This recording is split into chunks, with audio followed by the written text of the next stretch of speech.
Hi, and welcome back to The Ultimate Dad. This go around, we're going to try to get this cab off this truck so we can get a closer look at that transmission crossmember issue we ran into on the last episode. So I'm going to bring in here on this thing. I am by myself tonight. My little helpers are already in bed getting ready for school tomorrow. And so kind of flying solo tonight, but we're kind of looking at the cab right now just to see what all is connected. What do we got to take apart in order to get this cab off this truck? I went ahead and removed the steering shaft because it really wasn't bolted in anyway. It was just kind of sitting in there. And the only thing I see right off the get-go is, looks like that this is going to be the wiring harness for the taillights and brakes and all that good stuff. Looks like there's just a little cable clamp right here. So we're gonna go ahead and blast that out real quick and probably scoot up underneath it just to make sure nothing's connected there. And I believe, I'm not sure the size, but I think we only got 4 mounting bolts for the cab mounts. And then we're back to like we was when we took the bed off of this thing, which is flying solo. So we're gonna use the great picker of cherries. We're gonna see if we can't rig something up to get this cab off. Then we're just gonna go ahead and set it right back here on the back of the truck and kind of just leave it there.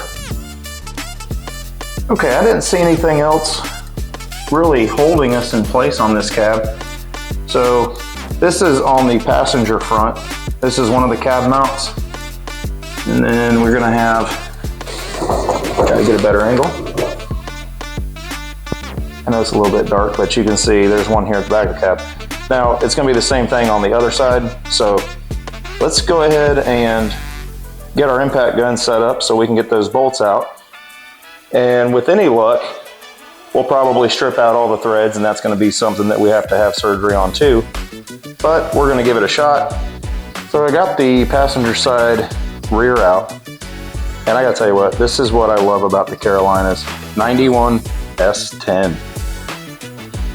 Came out just completely flawless. What's amazing is how pliable the mount still is. I mean, no question at all about whether or not I'd throw these back in. So we're gonna go ahead and move forward and get the other 3 out.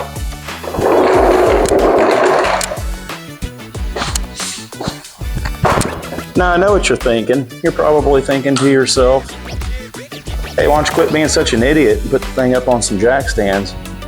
Look, I know, okay? And I'm gonna do that. But the cherry picker only goes so far. So I kind of need this thing a little bit lower right now. And plus, once the cab is off, we really won't need to worry about the height because we'll be able to do our cross member and all of our structural upgrades. We'll be able to do that from the top down. Okay, I just ate 10 pounds of dirt. That's awesome. Again, bolt looks brand new. The mount, look at that. Still squishy. Got a couple little age cracks in it, but nothing major. Definitely gonna reuse those. All right, now the fun part, jumping over to the other side where I got a bunch of junk stacked up and have no room to work, but we're gonna get after it.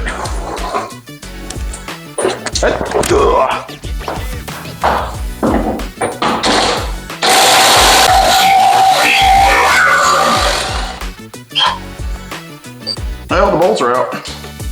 Now you're probably thinking, what's the plan here? Well, we don't have one of those.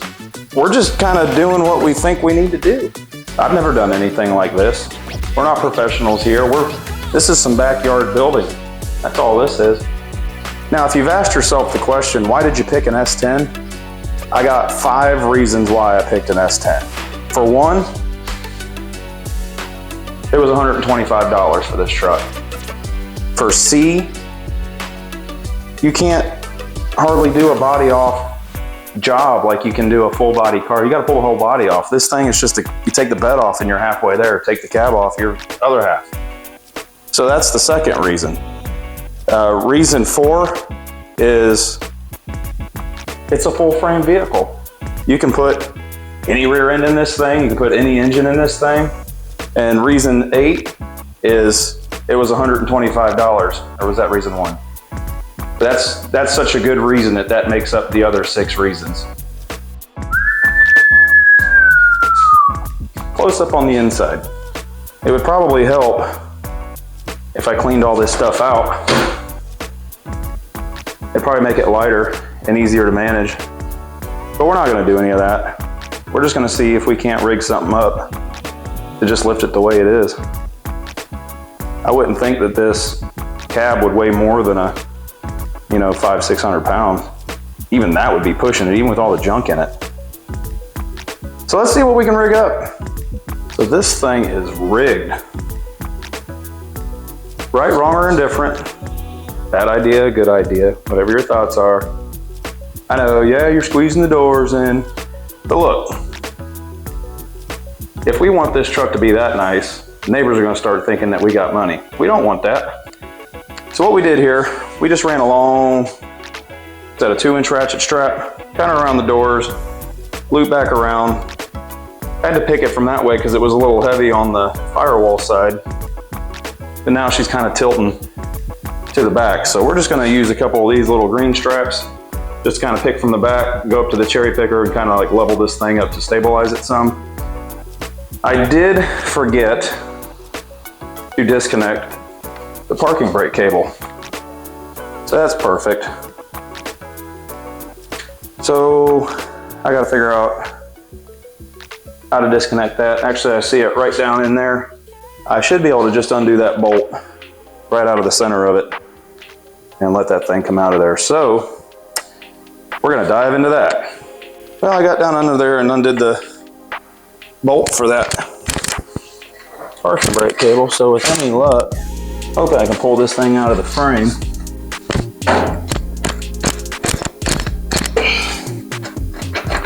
Well, apparently it's got something in there holding it in. I guess I'm going back down under, because most likely it's some sort of little plastic connector, some little clip that holds it in place that you got to push all the little tabs in.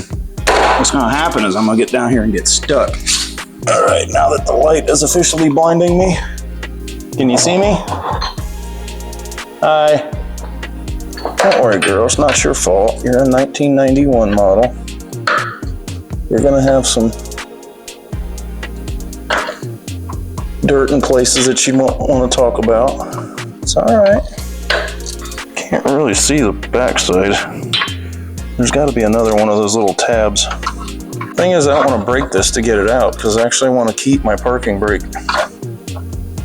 Even on the Ford 8/8s, you can pretty much just cut the little prongs off the end of these factory cables on the S-10, loop it around the little lever that pulls your parking brake, and just put a wire clamp on it, and you can adjust it up and still have parking brake even with the Ford 8/8. It's actually kind of a cool feature. Again, this is all trial by error, trial by fire, trial by mistake. Something some really smart guy said at some point. You just had to hold your mouth right. When you stick your tongue out, you got to get it in a certain angle. And then the truck knows that. And it says, oh, okay, he ain't messing around. Moral of the story, don't forget to disconnect your parking brake.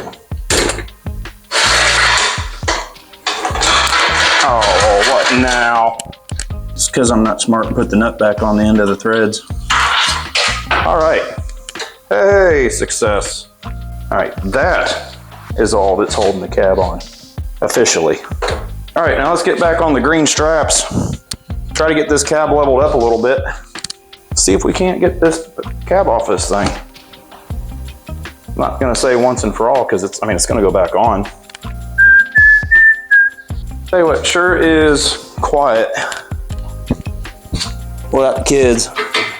I don't know about you dads out there, but I love doing this stuff with my kids.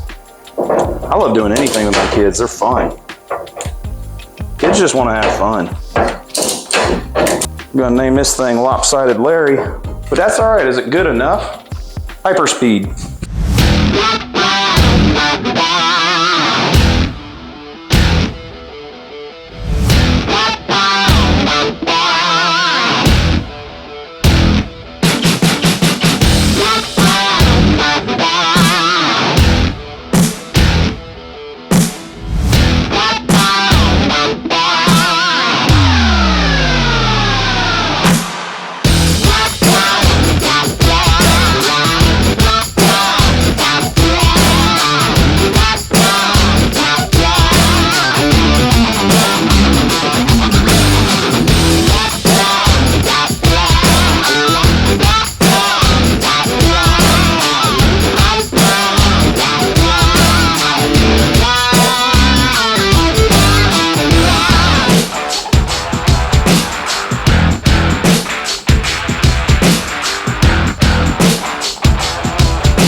guess we could use the old board from the Galaxy steering wheel project. Well, speaking of that rig, I'm gonna do a video here real soon on it. I know you guys are probably like, well, we've seen enough Galaxy.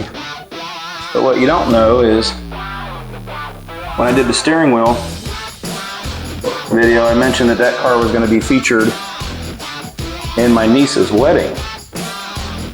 And would you not believe it, but 2 weeks before the wedding, my father gets rear-ended while getting gas and messed up the whole back of the car. $10,000, preliminary estimate's $10,000, and that's before they get into anything else. So that's, back of the frame got bent a little bit. Luckily it's a C-channel frame, so it's easy to pull. But that one we put in the hands of a classic car restoration company that does stuff like that all the time. It was a long build to get that car completed, so the amount of time it's going to take us to go through it, rework it, pull everything, and get it back in business again to where it's turnkey, it's just not fair for him to be out, you know, another year, 2 years from being able to enjoy the car. So we're going to let the insurance do insurance thing and let the professionals handle the repair on that car. Really unfortunate, but nobody was hurt, and you know, everybody walked away. So she's a little bit tipsy. But I think once I get the straps off this thing, what we're gonna do is just probably run those green straps and just kind of tie this thing down to the frame so it can't fall off with the kids running around in here and whatnot. Now once I get this thing unhooked, I'll show you what I did. I did damage the doors. Live and learn. Luckily for me, I know a body guy.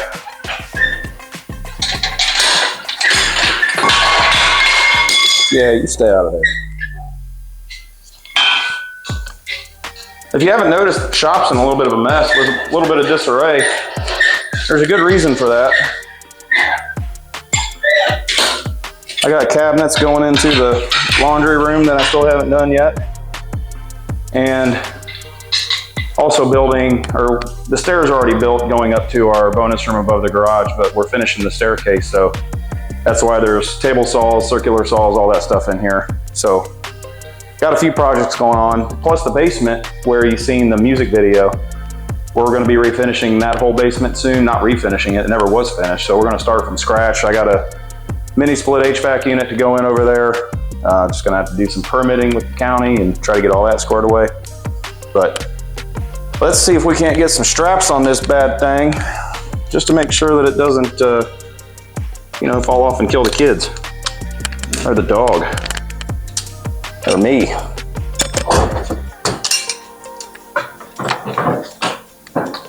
Pretty disappointed in myself that I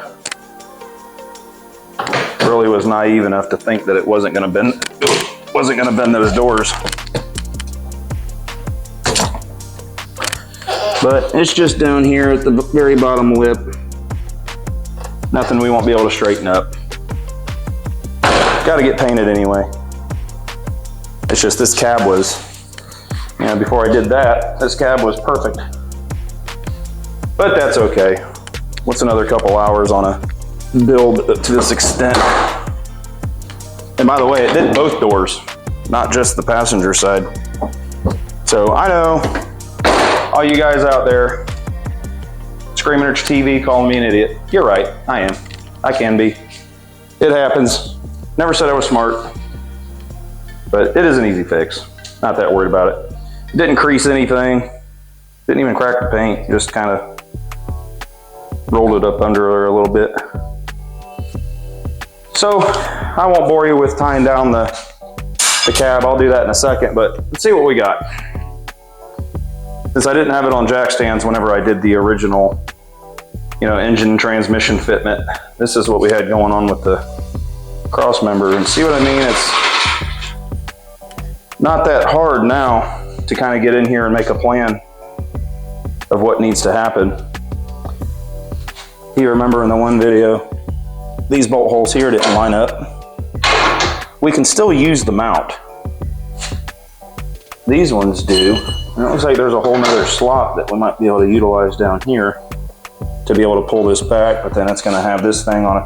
I can tell you what's going to have to happen with this thing. We're going to completely dissect and completely cut apart this cross member and just rebuild it. We're just gonna rework the whole thing to make it what we need.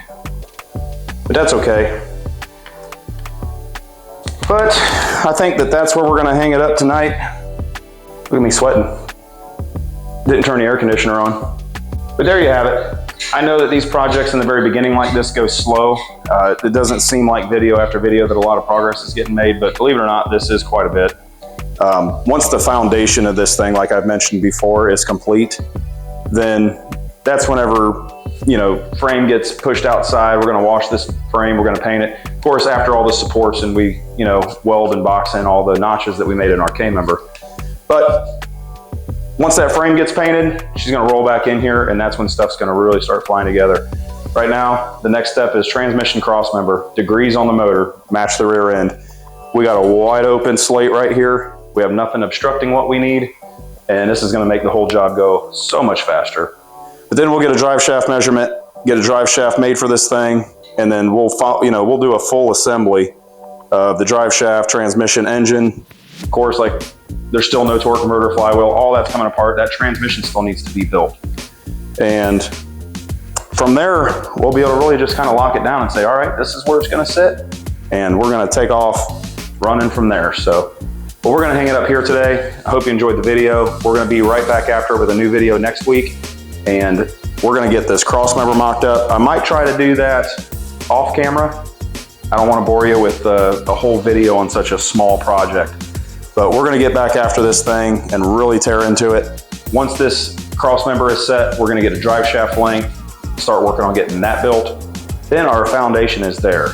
Yeah, there's little things to do on the 8.8, there's little things to do on, well, we gotta rebuild the whole transmission, but there's gonna be a lot of welding and framework and stuff to do. But we're gonna get into it. If you haven't liked and subscribed, please do. And we appreciate each and every one of you, and we'll see you next time.